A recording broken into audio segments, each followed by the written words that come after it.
الحمدللہ کفا وسلام علی عبادہ الذین اصطفیٰ اما بعد۔ محترم ناظرین، پروگرام فضائل اعمال کی اس نشست میں آپ حضرات کا استقبال ہے۔ السلام علیکم ورحمۃ اللہ وبرکاتہ۔ آج کی نشست کا موضوع ہے تزکیہ نفس۔ اعوذ باللہ من الشیطان الرجیم، بسم اللہ الرحمن الرحیم۔ ونفس وما سواہا فالہمہا فجورہا وتقواہا قد افلح من زکاہا وقد خاب من دساہا رب اشرح لی صدری ویسر لی امری واحلل عقدۃ من لسانی یفقہوا قولی رب زدنی علما سبحانک لا علم لنا الا ما علمتنا انک انت العلیم الحکیم۔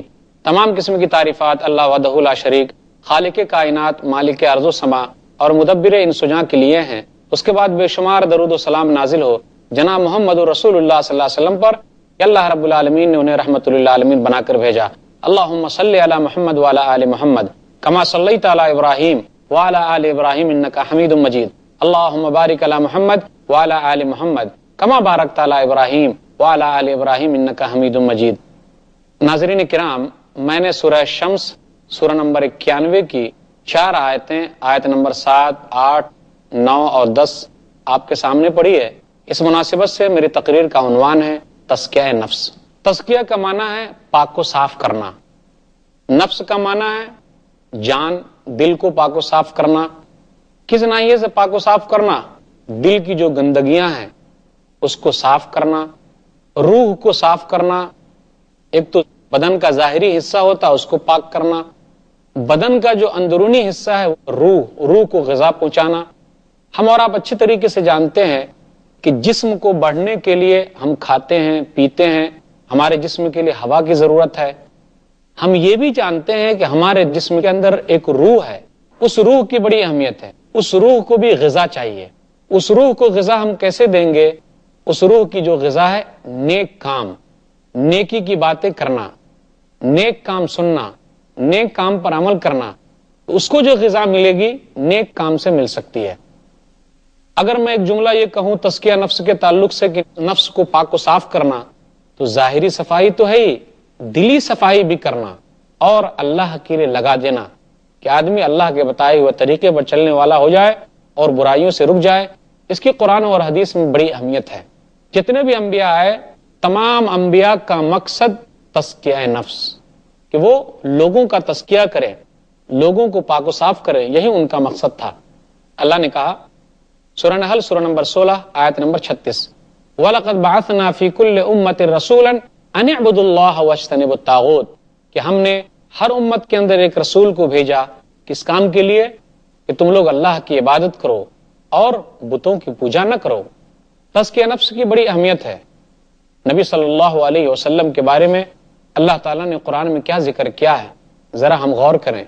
سورہ بقرہ سورہ نمبر 2 آیت نمبر 129، ربنا وبعث فیہم رسولا منہم یتلو علیہم آیاتک ویعلمہم الکتاب والحکمت ویزکیہم انک انت العزیز الحکیم، کہ ابراہیم علیہ السلام نے دعا مانگی کہ اے اللہ انہی میں سے ایک رسول کو بھیج جو رسول تیری آیت تلاوت کرے، انہیں کتاب سکھائے، حکمت کی باتیں سکھائے، ان کا تزکیہ کرے، بے شک تو غالب حکمت والا ہے۔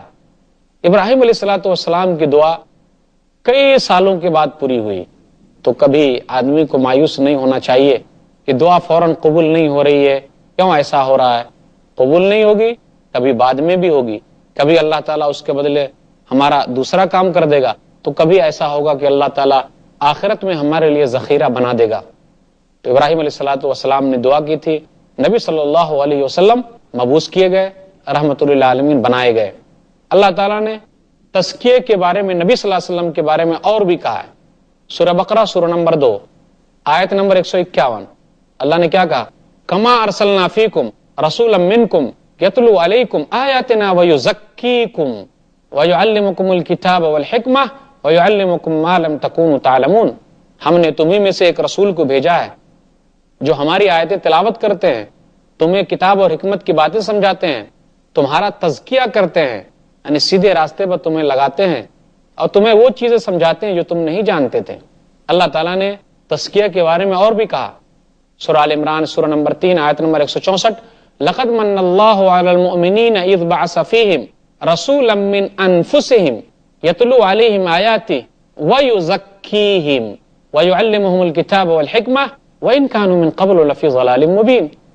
اللہ تعالیٰ مومنوں پر احسان جتلا رہا ہے کہ انہی میں سے ایک رسول کو بھیجا جس رسول کا کام کیا تھا، وہ اللہ کی آیتوں کی تلاوت کرتے، ان کا تزکیہ کرتے، انہیں کتاب و حکمت کی باتیں سمجھاتے۔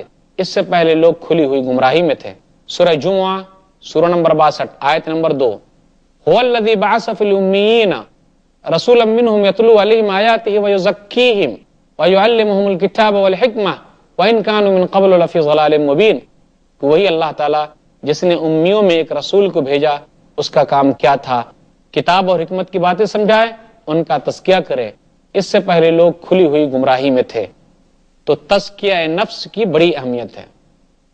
اب سوال یہ پیدا ہوتا ہے کہ ہمارا جان خراب کیسے ہوتا ہے؟ ہم اور آپ خراب کیسے ہو جاتے ہیں؟ غلط راستے میں ہم اور آپ کیسے چلے جاتے ہیں؟ سیدھے راستے پر ہم اور آپ کیوں نہیں چلتے ہیں؟ ذرا اس طرف بھی دھیان دینا ہے۔ ہمارا دل کیسے خراب ہو جاتا ہے؟ ہم برائیاں کیوں کرنے لگتے ہیں؟ بہت ساری وجوہات ہیں۔ اگر ہم ان وجوہات پر غور کر لیں، ان بیماریوں کو ہم تلاش کر لیں، تو دوا دینا بالکل آسان ہے۔ جب تک ہم صحیح بیماری نہیں تلاش کریں گے، اس وقت تک کوئی بھی دوا سیٹ نہیں ہو پائے گی۔ پہلے ہم بیماری کو چنیں، پھر اس کا علاج کریں۔ ہم اور آپ جب غور کرتے ہیں تو دیکھتے ہیں کہ ہمارے نفس کو خراب کرنے کے لیے بہت ساری طریقے اپنائے جا رہے ہیں۔ ہمارا نفس جو خراب ہو جاتا ہے، ہم غلط کام جو کرنے لگتے ہیں، اس کے لیے بہت سارے طریقے ہیں، بہت ساری چیزیں ہمارے سامنے آ جاتی ہے جس کی وجہ سے ہم غلط کام کرنے لگتے ہیں۔ اس میں سے ایک اہم چیز تو یہ ہے کہ بہت سارے آلات آ گئے ہیں، ہمارے اخلاق کو خراب کرنے کے لیے چیزیں آ گئی ہیں۔ فلموں کے ذریعے ہمارے اخلاق خراب ہو رہے ہیں، برائیاں بڑھتی چلی جاتی ہے۔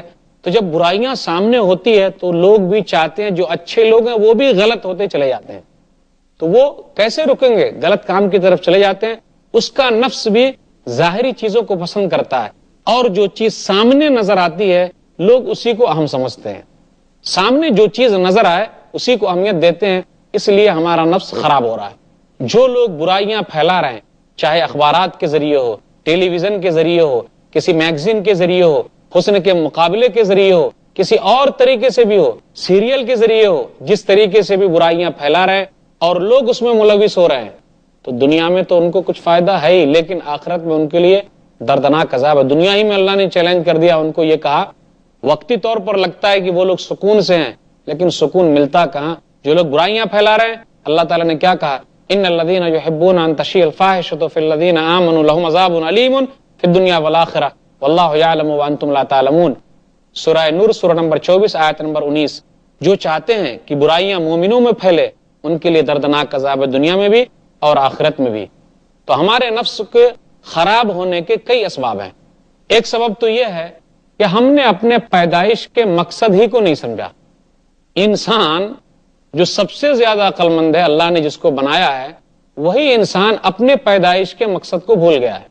وہ کیا سمجھا ہے کہ ہم دنیا میں اس لیے آئیں کہ کھائیں، پیئیں، عیش کریں اور مر جائیں، بس۔ یہ بالکل غلط ہے، کیونکہ اللہ تعالیٰ نے کوئی بھی چیز بیکار نہیں بنائی ہے، ہر چیز کی اہمیت ہے، اور اللہ تعالیٰ نے کسی چیز کو بے مقصد نہیں بنایا، یوں ہی بنا کر چھوڑ دے۔ کوئی بھی چیز بے مقصد پیدا نہیں کی گئی ہے، کوئی بھی چیز نکمی نہیں ہے، بلکہ ہر چیز کی اہمیت ہے۔ تو آدمی، انسان جو ہے، وہ اپنے پیدائش کے مقصد کو بھول گیا، اس لیے وہ غلط راستے کی طرف چلا جا رہا ہے۔ اللہ تعالیٰ نے کیا کہا تھا؟ وَمَا خَلَقْتُ الْجِنَّ وَالْإِنسَ إِلَّا لِيَعْبُدُونَ، کہ میں نے جناتوں اور انسانوں کو صرف اپنی عبادت کے لیے پیدا کیا ہے، کہ انسان اللہ کی عبادت کرے، اس کے بتائے ہوئے طریقے پر چلے، یوں ہی نہیں کھائے پیے اور جوان ہو بوڑھا ہو اور اس طریقے سے مر جائے۔ یہ زندگی کا مقصد نہیں ہے۔ جو لوگ عقل مند ہیں وہ سوچتے ہیں، غور کرتے ہیں کہ اللہ تعالیٰ نے ان چیزوں کو پیدا کیوں کیا ہے۔ عقل مند لوگ کون ہیں؟ وہ لوگ جو غور کرتے ہیں۔ سورہ آل عمران سورہ نمبر 3 آیت نمبر 190 اور آیت نمبر 191۔ کیا کہا اللہ نے؟ ان فی خلق السماوات والارض واختلاف اللیل والنہار لآیات لأولی الالباب الذین یذکرون اللہ قیاما وقعودا وعلی جنوبہم ویتفکرون فی خلق السماوات والارض ربنا ما خلقت ھذا باطلا سبحانک فقنا عذاب النار۔ اللہ نے کہا بے شک آسمان و زمین کی پیدائش میں، دن اور رات کے آنے جانے میں یہ نشانیاں ہیں عقل مندوں کے لیے۔ اللہ تعالیٰ قرآن میں کہتا ہے عقل مند وہ ہیں جو اللہ کو یاد کرتے ہیں، اٹھ کر بھی، بیٹھ کر بھی، لیٹے ہوئے بھی، اور وہ غور و فکر کرتے رہتے ہیں، ربنا ما خلقت ھذا باطلا، اے اللہ تو نے ان چیزوں کو بیکار نہیں بنایا، آسمان کو یوں ہی بیکار بنا دیا کہ کھڑا رہے، زمین کو یوں ہی بیکار بنا دیا، نہیں، دن اور رات کا آنا جانا اس چیز کی دلیل ہے کوئی نہ کوئی پیدا کرنے والا ہے اور کسی مقصد کے لیے پیدا کیا ہے۔ ربنا ما خلقت ھذا باطلا، اے اللہ تو نے ان چیزوں کو بیکار نہیں بنایا، سبحانک فقنا عذاب النار، تیری ذات پاک ہے تو ہمیں جہنم کی آگ سے بچا لے۔ تو ہم سب سے پہلے اپنے پیدائش کے مقصد کو بھولتے جا رہے ہیں، اس لیے ہمارا نفس خراب ہو رہا ہے۔ نفس کی خرابی کا ایک سبب یہ بھی ہے غفلت اور لاپرواہی، غفلت میں پڑے ہوئے ہیں، کچھ بھی سوچ نہیں رہے، کچھ بھی سمجھ نہیں رہے، غور کرتے ہی نہیں، بالکل سستی چھائی جا رہی ہے، صبح ہوتی ہے شام ہوتی ہے، زندگی یوں ہی تمام ہوتی ہے، بس کاٹتے جاؤ، کسی طریقے سے کام چل جائے، اپنی زندگی کا کوئی مقصد نہیں۔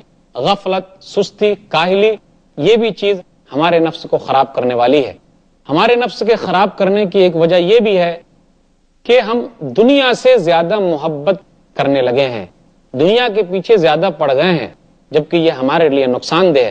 دنیا کے پیچھے پڑنا یعنی اس کے مال کے پیچھے پڑنا، ہم اس کے پیچھے پڑے ہوئے ہیں، اللہ اور اس کے رسول کے قانون پر نہیں چلتے۔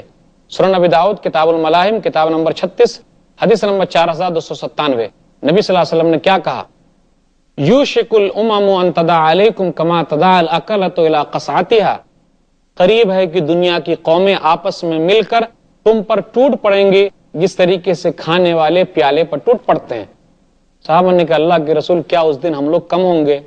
کہا اس دن تم لوگ بہت زیادہ ہوگے، ولکنکم غصاء کغصاء السیل، لیکن تمہاری حالت یہ ہوگی گویا کہ سیلاب کے جھاگ ہو، سیلاب میں جو جھاگ نظر آتا ہے اوپر سے، تمہاری حالت بالکل جھاگ کی طرح ہوگی، تمہاری کوئی حیثیت نہیں ہوگی، اس وجہ سے کہ اللہ تعالیٰ تمہارے دشمنوں کے دلوں سے تمہارا روب دبدبا ختم کر دے گا اور اللہ تعالیٰ تمہارے دلوں میں وہن ڈال دے گا۔ صحابہ نے کہا اللہ کے رسول وہن کیا چیز ہے؟ تو اللہ کے رسول صلی اللہ علیہ وسلم نے ارشاد فرمایا حب الدنیا و کراہیت الموت، دنیا کی محبت اور موت سے ناپسندیدگی، یعنی موت کو تم ناپسند کرو گے، دنیا کے پیچھے پڑ جاؤ گے، لیکن یاد رکھو دنیا نہ کسی کو ملی ہے اور نہ ملنے والی ہے۔ دنیا کی حقیقت کیا ہو سکتی ہے؟ کچھ بھی نہیں۔ اللہ تعالیٰ کافروں کو مال دے رہا ہے، جو اللہ کو نہیں مانتا اس کو بھی اللہ مال دے رہا ہے اور زیادہ مال دے رہا ہے، اس بات کی دلیل ہے کہ دنیا کی کوئی اہمیت اللہ کے نزدیک نہیں ہے، اس لیے اللہ تعالیٰ سب کو دے رہا ہے۔ علامہ اقبال نے یہی کہا تھا نا کہ شکایت نہیں ہے ان کے خزانے معمور، نہیں محفل میں جنہیں بات بھی کرنے کا شعور، قہر تو یہ ہے کہ کافر کو ملے حور و قصور اور بیچارے مسلمان کو فقط وعدہ حور، کہ مسلمانوں سے صرف حور کا وعدہ کیا جا رہا ہے اور اللہ تعالیٰ نے ان کافروں کو جو مسلمان نہیں ہے زیادہ مال دے رکھا ہے۔ تو یہ مال ان لوگوں کے لیے آزمائش ہے اور کافروں کے لیے، غیر مسلموں کے لیے دنیا جو ہے ایک جنت ہے، آخرت مومنوں کے لیے ہے، وہاں آخرت میں تمام چیز مومنوں کے لیے ہونے والی ہے، جو ایک دنیا اور ہے جہاں اللہ تعالیٰ انصاف کا ترازو قائم کرے گا، عمل کرنے والوں کو دے گا، جو عمل نہیں کرتے اس کا نقصان ہوگا۔ نبی صلی اللہ علیہ وسلم نے دنیا کے تعلق سے یہ بھی کہا، صحیح بخاری کتاب الرقاق کتاب نمبر 81 حدیث نمبر 6425، فواللہ ما الفقر اخشى علیکم ولکن اخشى علیکم ان تبسط علیکم الدنیا کما بسطت علی من کان قبلکم فتنافسوها کما تنافسوها وتلہیکم کما الہتہم۔ دیکھو مجھے غریبی کا ڈر نہیں ہے، اللہ کی قسم میں غریبی تمہارے تعلق سے نہیں ڈرتا، مجھے یہ ڈر ہے کہ دنیا تمہارے پیچھے آ جائے گی اور دنیا تمہارے سامنے آ جائے گی، تم دنیا کو پانے کے لیے کوشش کرو گے جس طریقے سے ان لوگوں نے کوشش کی تھی اور ایک دوسرے سے آگے بھاگو گے، کیا ہوگا؟ دنیا تمہیں غفلت میں ڈال دے گی، جس طریقے سے ان لوگوں کو مال نے غفلت میں ڈال دیا تھا اس طریقے سے مال بھی تم لوگوں کو غفلت میں ڈال دے گا، دنیا بھی تم لوگوں کو غفلت میں ڈال دے گی اور تم لوگ غافل ہو جاؤ گے۔ دنیا کے تعلق سے نبی صلی اللہ علیہ وسلم نے یہاں تک بھی کہا کہ آدمی بوڑھا ہوتا جا رہا ہے لیکن دنیا میں رہنے کے لیے اس کا دل جوان ہو رہا ہے۔ صحیح بخاری کتاب الرقاق کتاب نمبر 81 حدیث نمبر 6420، لا يزال قلب الكبیر شابا فی اثنتین فی حب الدنیا وطول العمل۔ آدمی بوڑھا ہو رہا ہے لیکن دنیا کے معاملے میں وہ اس کا دل جوان ہو رہا ہے، دنیا میں اور زندہ رہے، وطول العمر، اور لمبی لمبی خواہشیں۔ ہمارے نفس کو خراب کرنے کا جو ذریعہ ہے لمبی لمبی خواہشیں، لمبے لمبے خواب ہم دیکھتے ہیں، ہزاروں خواہشیں ایسی کہ ہر خواہش پر دم نکلے، بہت نکلے میرے ارماں لیکن پھر بھی کم نکلے، ہمارے نفس کے خراب ہونے کا ایک ذریعہ یہ بھی ہے کہ ہمارا کمائی کا جو ذریعہ ہے اکثر حرام کا ہوتا جا رہا ہے. اس لیے کیا ہوگا؟ ہمارا نفس حرامی کی طرف چلا جائے گا اور حرام جیسے کام کرنے لگے گا. اللہ تعالیٰ نے رسولوں سے کہا تھا، مومنوں سے کہا تھا کہ وہ حلال کمائے اور حلال کھائے. کیا کہا؟ نبی صلی اللہ علیہ وسلم نے ابھارا تھا لوگوں کو کہ دیکھو کہیں ایسا نہ ہو کہ وہ چیز صحیح ثابت ہو جائے کہ ایک زمانہ ایسا آئے گا کہ تم لوگ مال کمانے کے لیے یہ نہیں سوچو گے کہ وہ مال حلال طریقے سے آ رہا کہ حرام طریقے سے آ رہا، بس مال آنا چاہیے. صحیح بخاری کتاب البیوع کتاب نمبر 34 حدیث نمبر 2083. لَيَأْتِيَنَّ عَلَى النَّاسِ زَمَانٌ لَا يُبَالِ الْمَرْءُ بِمَا أَخَذَ الْمَالَ أَمِنْ حَلَالٍ أَم مِّنْ حَرَامٍ. ایک زمانہ ایسا آنے والا ہے لوگوں پر کہ آدمی پرواہ نہیں کرے گا کہ وہ مال کہاں سے کما رہا ہے، حلال طریقے سے کما رہا ہے یا حرام طریقے سے کما رہا ہے. اس لیے بابر بعیش کوش کے عالم دوبارہ نیست. ہماری حالت تو یہ ہو گئی ہے عیش کر لو کہ دنیا دوبارہ عیش کرنے کو ملے کہ نہ ملے. آج کل دنیا میں عیش کرنے والے لوگ ایسے بھی ہیں کہ جو دنیا سے تنگ آ کر اتنا زیادہ ان لوگوں نے عیش کر لیا ہے وہ مر جاتے ہیں، خودکشی کر لیتے ہیں. کیا کریں گے دنیا میں زندہ رہ کر؟ کیونکہ تمام عیشوں کے ریکارڈ ان لوگوں نے توڑ دیے. تو ہم لوگوں کی جو خواہشیں ہیں اگر زیادہ لمبی خواہشیں ہو جائے گی تو کیا ہوگا؟ یہ نفس ہمارا خراب ہوتا چلا جائے گا. نفس کے خراب ہونے کا ایک سبب یہ بھی ہے کہ ہم عبرت حاصل نہیں کرتے. ہم جنازے کو اپنے کندھے سے اٹھا کر قبرستان تک پہنچاتے ہیں لیکن ہم یہ سوچتے کہ جی میں نہیں مرنے والا ہوں، فلاں آدمی مرے گا. عبرت حاصل نہیں کر رہے ہیں، جبکہ آج نہ کل ہر ایک کو جانا ہے. موت سے کس کو رستگاری ہے؟ آج وہ تو کل ہماری باری ہے. قل سیروا فی الارض ثم انظروا کیف کان عاقبۃ المکذبین. سورہ نام سورہ نمبر 6 آیت نمبر 11. جاؤ زمین میں گھومو، دیکھو جھٹلانے والوں کا انجام کیا ہوا. قوم عاد، قوم سمود، قوم لوط، ان لوگوں کا انجام کیا ہوا؟ اللہ تعالیٰ نے ان لوگوں کو برباد کر دیا. آج دنیا کے اندر اس کے کھنڈرات باقی ہیں. بڑے بڑے لوگ چلے گئے، بادشاہ لوگ چلے گئے، چودھری لوگ چلے گئے، ان کے محلات نظر آ رہے ہیں. کس کام کے تھے؟ جس کام کے لیے تھے وہ کام ہمیں کیا نظر آ رہا ہے؟ دنیا سے وہ مٹ گئے، ہمیں بھی مٹ جانا ہے، چلے جانا ہے. ہم عبرت حاصل نہیں کرتے، اس لیے ہمارا نفس خراب ہوتا جا رہا ہے. اگر ہم عبرت حاصل کر لیں جی فلاں کا نقصان ہوا میرا بھی کہیں ہو جائے گا، فلاں آج مرا کہیں میری موت بھی ابھی آ جائے، عبرت اگر حاصل کر لیں اور سوچنے لگیں تو ہمارا نفس جو خرابی کی طرف جا رہا ہے وہ صحیح ہو جائے گا. نفس کے خراب ہونے کا ایک سبب یہ بھی ہے کہ ہم اپنے عقل کا استعمال نہیں کرتے ہیں. وہ کیسے؟ نوٹ کمانا ہو بالکل عقل کا استعمال کریں گے. کیسے نوٹ آئے گا، کس طریقے سے آئے گا، پیسہ کیسے ملے گا، کس طریقے سے آدمی حاصل کرے گا. لیکن دین کے معاملے میں، اپنی زندگی کے بارے میں، اپنے مقصد کے بارے میں کہ اللہ نے ہمیں کیوں بنایا ہے، اتنا بڑا جسم کیوں دیا ہے، کس کام کے لیے دیا ہے، اگر لوگ عقل کا استعمال کر لیں تو انہیں سمجھ میں آ جائے گا کہ ان کی زندگی کا مقصد کیا ہے. لہم قلوب لا یفقہون بہا ولہم اعین لا یبصرون بہا ولہم آذان لا یسمعون بہا اولئک کالانعام بل ہم اضل اولئک هم الغافلون. سورہ اعراف سورہ نمبر 7 آیت نمبر 189. کہ دل بھی ہیں سمجھتے نہیں ہیں، آنکھ بھی ہیں دیکھتے نہیں ہیں. وہ لوگ کیا کرتے ہیں؟ سب کچھ سمجھتے بوجھتے بھی صحیح طریقے پر نہیں آ رہے. کان بھی ہے صحیح چیز نہیں سنتے. یہ تو چوپائے ہیں جانوروں کی طرح، بلکہ جانور سے بھی بدتر ہیں. اور بھی بہت ساری چیزیں ہیں جس کی وجہ سے ہمارا نفس خراب ہوتا جا رہا ہے. مال کی محبت، ہمارا نفس خراب ہوتا جا رہا ہے. اب نفس کا ہم تزکیہ کیسے کریں؟ اپنے آپ کو ہم صاف کیسے کریں؟